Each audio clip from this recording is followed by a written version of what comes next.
Joining me on set now to discuss what's now in the news, Director Jules Vasquez is here. Jules, welcome.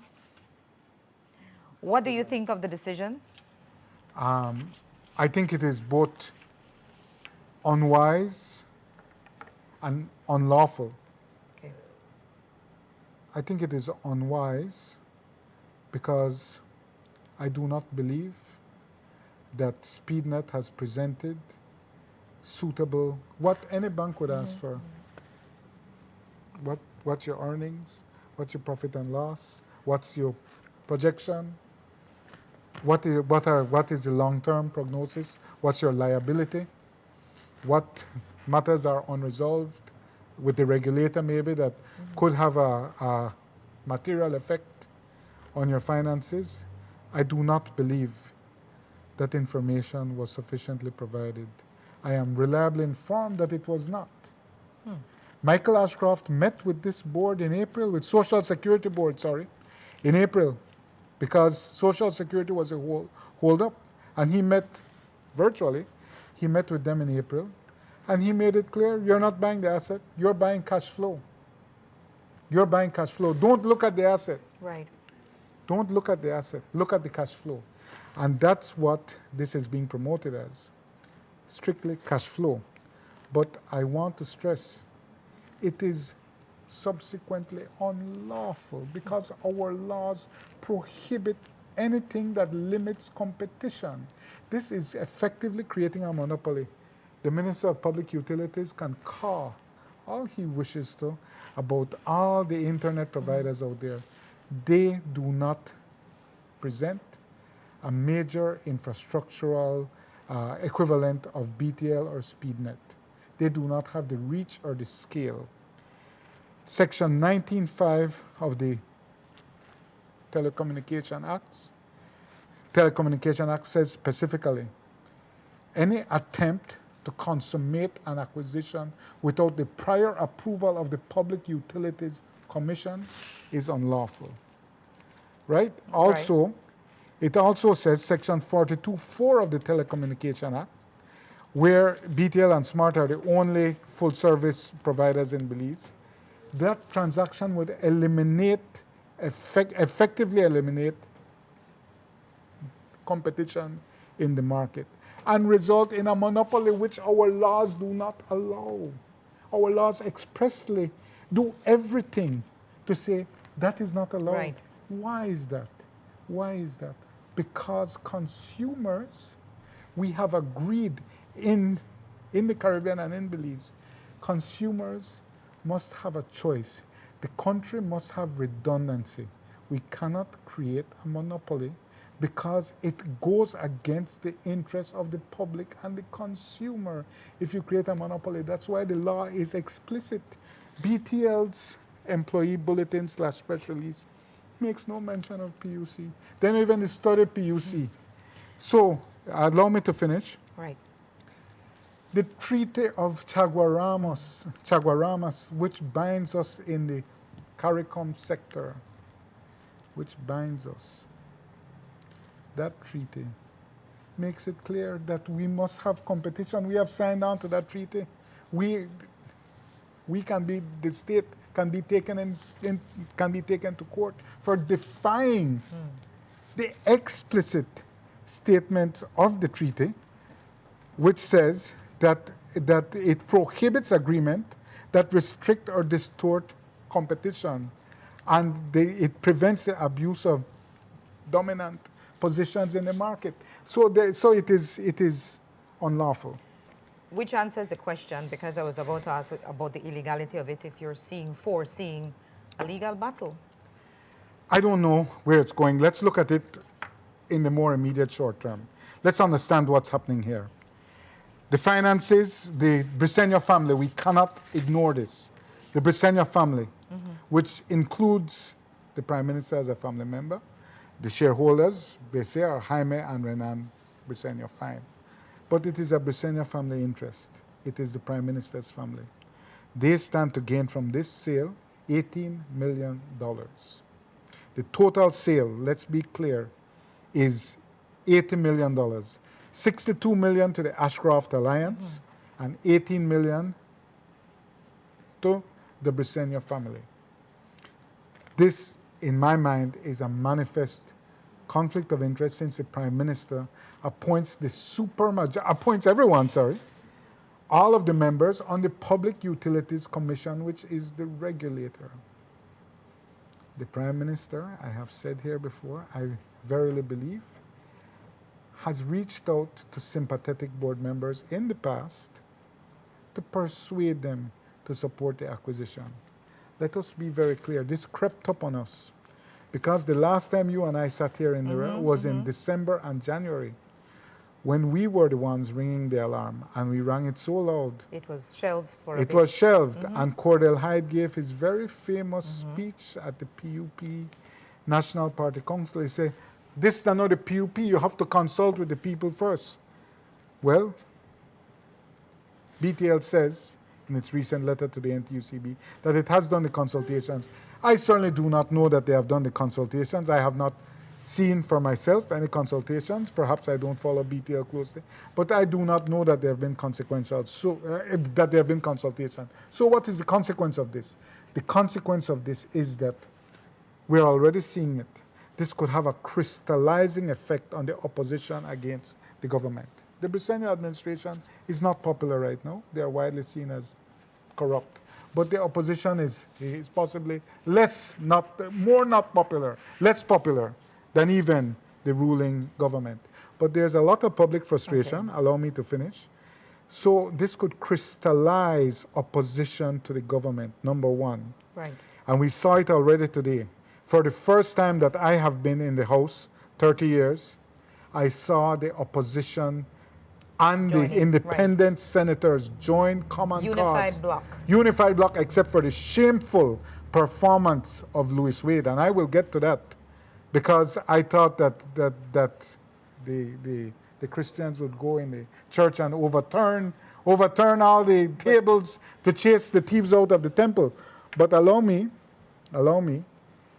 what happened in this Senate chamber today? They cut the feed. That is not acceptable. No, the apologists for the president of the Senate, Caroline Trent Sandiford, who I have already declared on various platforms, her approach is inconsistent with how a democracy works. She's unsuited for the post. Mr. Faber was making a presentation against the rules, accepted.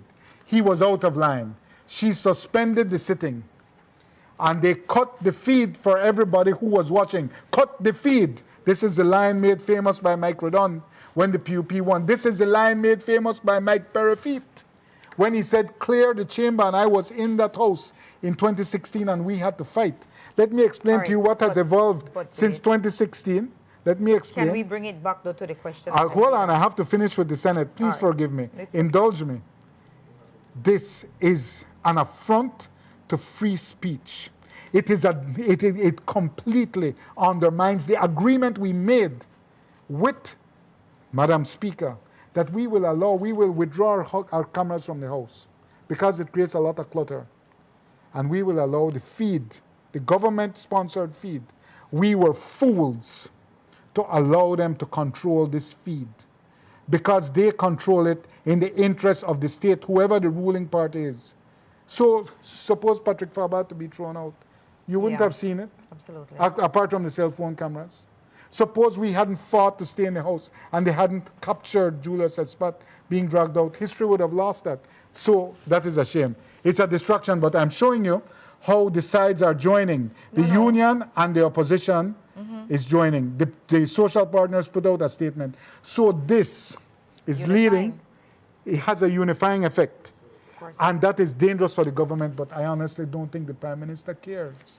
However, I'm telling you, there are ministers in his own government who oppose it, who oppose this, and it will create ruction. I should say disturbance, because the PUP is fairly monolithic.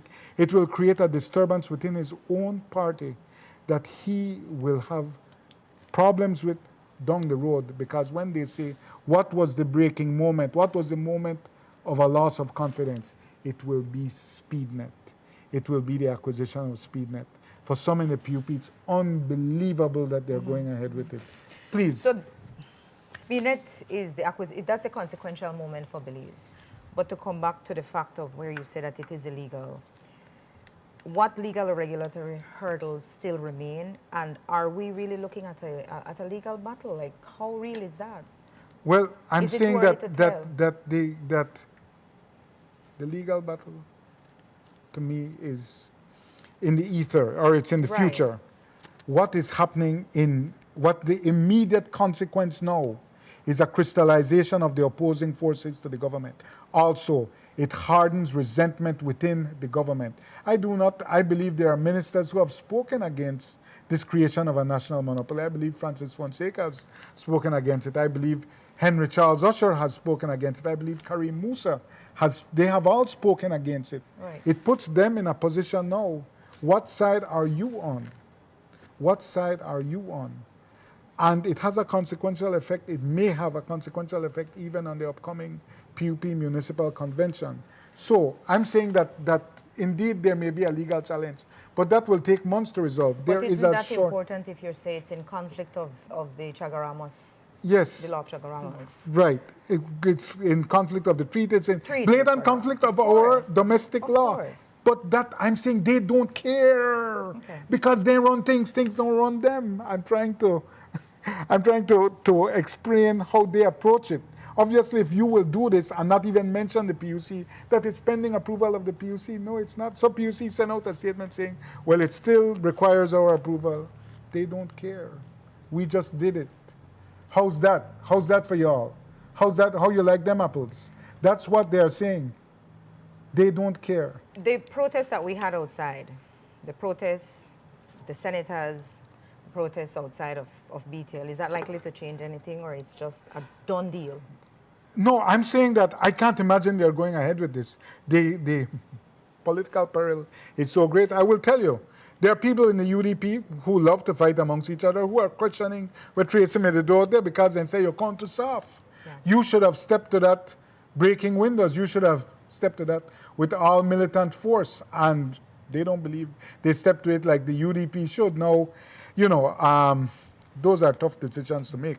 But there are people in the UDP, I can tell you, who are saying this morning, we need to go get 20 men with pint bottle and start stoning out to stop it. So I'm just saying there's a militance in the UDP that some people feel Tracy is not meeting, Tracy Panton, their party leader. But will it make a change, Jules? That's a question I'm trying to get at. Is it going to effectively change the nature of the deal? Because it's will it stop the deal from happening? Yes, that's what I'm asking. I think although the board has taken a decision, I think it's far away from being consummated. Okay. Because the path ahead is full of political peril for the Prime Minister. No, I agree. He can hardly care.